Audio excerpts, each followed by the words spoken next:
This is the Dead Man's Planting at Bar Mill. It contains about 40 bodies who were buried there during the 1834 cholera epidemic. The site was restored in 2014 and a permanent memorial was placed there. This is the Boswell Mausoleum at Auchinleck.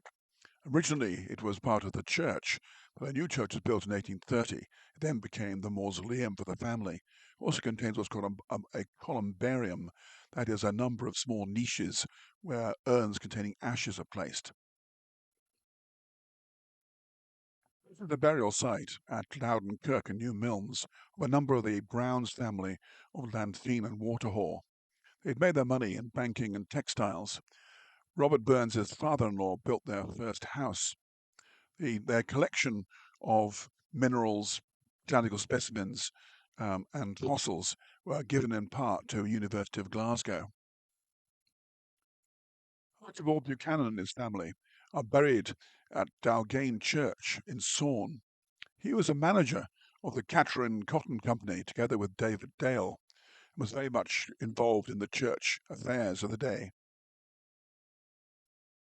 A number of the Campbell Hastings family are buried at Loudon Kirk, but unusual burial here is that of the husband of Lady Flora Muir Campbell, Countess of Loudon. Her husband had died at Naples, and before his death he instructed his hand was to be sent back to his wife and was buried with her.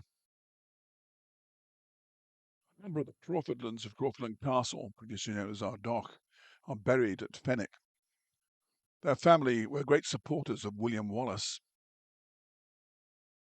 Glencairn, attached to Cumor's Church, is the burial site of a number of the Earls of Glencairn, members of the Cunningham family. There's a monument to them here dated 1600. There's also a crypt in which a number of the family are interred. The fifth Earl of Glencairn was a great supporter of John Knox and was nicknamed the Good Earl by him. The ninth Earl was Chancellor of Scotland, and the 14th Earl was a great friend and patron of Robert Burns. One of the cadet branches of the Cunningham family purchased Laneshaw Castle from the Montgomerys. There are two large mausolea present in the grounds of St. Columba's Church in Stewarton. These are thought of that family. They were open to the public but were bricked up because of vandalism. On the outside of them, there are present torches that are upside down but are still burning. These are supposed to be indications of the immortality of the soul. St. Columba's Church in Stewarton has a burial crypt. This is where a number of the members of the family of the Cunninghams of Course Hill are interred. This was sealed in the late 19th century. Parts of the old Corsall Castle still stand, but the nearby castle house or mansion has been completely demolished. Till the middle of the 18th century, the local barons had their own legal courts.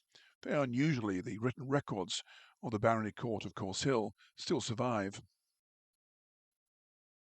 John Hamilton was the first Protestant minister of Dunlop Church. One of his sons became Viscount Clandeboy and built this impressive mausoleum for him, locally known as the Picture House because it's so brightly coloured internally. This impressive mausoleum at Dalmennington is to the MacAdams of Craig and Gillen, who lived at that house from around 1611 until 1901. One of them became effectively the landlord of Robert Burns's father. Robert Burns himself received a letter of congratulation from one of the MacAdams upon the publication of his 1786 poems. It was one of the MacAdam daughters who'd read poetry to Frances Dunlop while she was in mourning. As a result, she became a great friend and patron of Robert Burns. The public cemetery at Kilwinning contains the Montgomery lair, where a number of the family are buried. The family being the Montgomerys, the Earls of Eglinton.